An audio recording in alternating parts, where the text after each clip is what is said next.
Hi everybody, long time no see. Welcome to the Texas Fly Fishing Report. Today is March 16th, 2017, and this is probably the first real report of the year, seeing as spring is just around the corner. Of course, it's a blustery day here in North Texas. If you didn't know, I'm based right here in Denton, Texas, so a lot of the things you hear here are based on here. so what you got to do is keep in mind that the further south you are, the further ahead you are of North Texas. It's probably the second coldest place in the state, next to the Panhandle, and it does make the top 10 most unpredictable weather areas in the nation on occasion, and so keep that in mind as well. I have a lot going on right now with I've got a medical test today. If you guys have been keeping up, you know I had cancer a while back, and so going through that and trying to get done with that. Of course, it affects my need for water. But let's get straight to the report. One thing you want to do is always back up what you hear and see here at www.texasflycaster.com, and it's kind of a blustery day. And so that's where you want to go for the written word and even more details. There's a new segment coming out starting basically today, where I have public videos on YouTube, and then I also have for my private subscribers who subscribe at texasflycaster.com, privately held videos on YouTube that are only accessible by the folks I send an email to with access to that video. On those videos, you're going to find hotspots, highly detailed information that it goes well beyond anything on the website or on these kind of general fly fishing reports. You'll also, if you do break down and get a membership, an annual membership, you'll also get discounts on guided trips from me, and you will also have private parties thrown right here at the fly bar throughout the fishing season, the fly fishing season. So let me get right to it. Let me check my my notes here for Texas and fly fishing in Texas right now. I glean a lot of information from TPWD, and I'm going to try to run a thing in the credits at the very end that kind of runs through this, see if it'll copy and paste, and that's free information from Texas Parks and Wildlife Department. You can have that actually texted to your phone every Thursday. It comes usually Thursday morning pretty early, and that's really a good time, I think, because what that does is that actually gets you ready for the weekend. So here we go, Texas Fly Fishing Report, and I want to start with freshwater. I've got a new name for the guys that fly fish the creeks. They're the Soggy Bottom Boys. Well, the Soggy Bottom Boys, and girls if you like, are pretty busy right now. It's really coming on here in North Texas in the creeks, and basically what I say now is the creeks are on fire. So we've got crappie, sand bass, hybrids, all kinds of stuff going on. I've seen some good spotted bass caught here in some of the creeks, and so look for your action in the creeks, and of course between the creeks are the lakes. Moving right along, you know, further south, you guys in the creeks have been doing it for a while already, but up here it's just now really turning hot, and this is spring break week, so it's pretty crowded everywhere you go. But moving on to the lakes, the North Texas lakes seem to be managed better than they ever have been that I can remember in the last 10 years as far as the water and the water levels. So they've done a really good job of managing it. That means basically the lakes are topped off.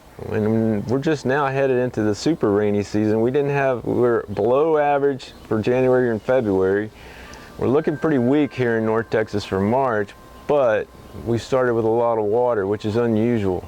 So what's going to happen, I think, is that as the lakes fill up and go past conservation pool, they're going to start releasing water in April and May based on rainfall, if we get rainfall, which is always a question here. When we won't know we're in a drought until we've been in it for 6 months. So by July, we may be really suffering if we don't get rain. Any more rain in the next 2 months. I'd say starting at the end of this month and through April, we better have some good rains, because we're going to start hurting.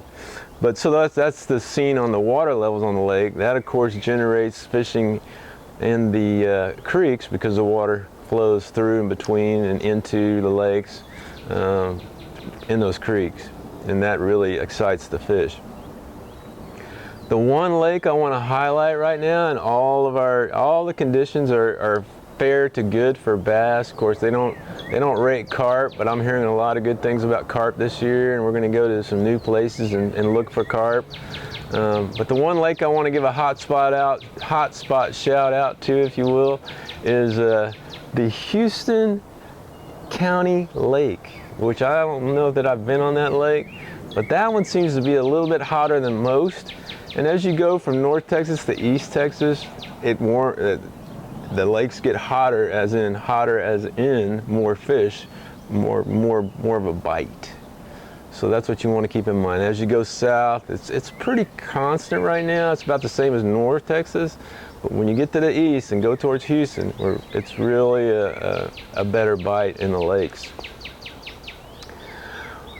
That was pretty quick. Now what I'm hearing about saltwater all along the coast is a fair to good speckled trout bite, station to station, end to end. Of course, your preferred areas, especially if you kayak or walk and wade, are going to be Rockport, to a limited extent Port O'Connor, very limited extent, and then to a greater extent Port Aransas. So Port Aransas, Rockport are where you want to look for an easy walk wade, fly fish for speckled trout, and of course there's going to be redfish thrown in there, but I'm just not seeing in the reports the kind of emphasis on redfish that I would think I would see at this time. You know, as it warms up, maybe we'll get some more reds on, but for now it's not a lot going on. Let's see what else I've got. Yeah, that's about it for the fly fishing report. It's really quick. I wanted to, touch on some things that I'll be going into higher detail on the members only video that's coming out. And that's kind of my perspective on the past weekend, which was the March 11th D-Day in Texas of fly fishing events. We had 3 events on the same day, and nobody blinked until today. And I'll tell you more about that. But what happened is we had the Texas Freshwater Fisheries event in Athens, Texas. We had a new event, which was beer and fly fishing event, which was the brand new event in basically Plano, Texas, which is Dallas. And then the third event we had was the Trinity Water District throws a bunch of poor little trout into the Trinity River and has a little fly fishing event there with some vendors. And all that happened on March 11. Well, nobody blinked before the event, but right after the event, as of this morning, I got an email from the coordinator of the Texas Freshwater Fisheries event in Athens, Texas, that they are moving their date for next year to get off of this horrible situation where everybody's trying to get a piece of a small pie for the same weekend.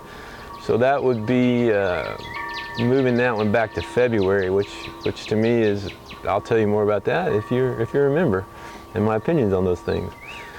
So anyway, have a great weekend. This is the beginning of spring, of course. I'm spending a lot of time doing other things besides fly fishing. I'm getting the Airstream trailer ready, and I am still trying to take care of my health here. I've got a big test coming today, whatever on that. I know I'll be fine.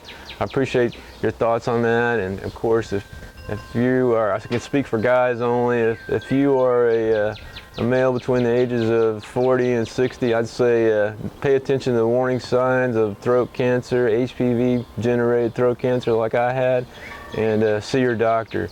My first outward sign was a swollen lymph node on my neck, and I've got a good scar where it once was. That's one of the things you got to look out for, but otherwise, see your doctor on a regular basis. Have a great weekend. This is the beginning of a great year here in North Texas, and the fly fishing scene for carp on the fly and off my skiff and guiding off the skiff. This year will be better than last year, and that's saying a whole lot because last year was the best in 10 years. So put on your seat belt or put on your life vest, whatever you got, and come along for the ride. It's going to be a great year this year. Thanks for watching, and as always, visit www.texasflycaster.com for more information about fly fishing in Texas and perspectives on things like Texas artists who do fish and things like that. Have a great weekend.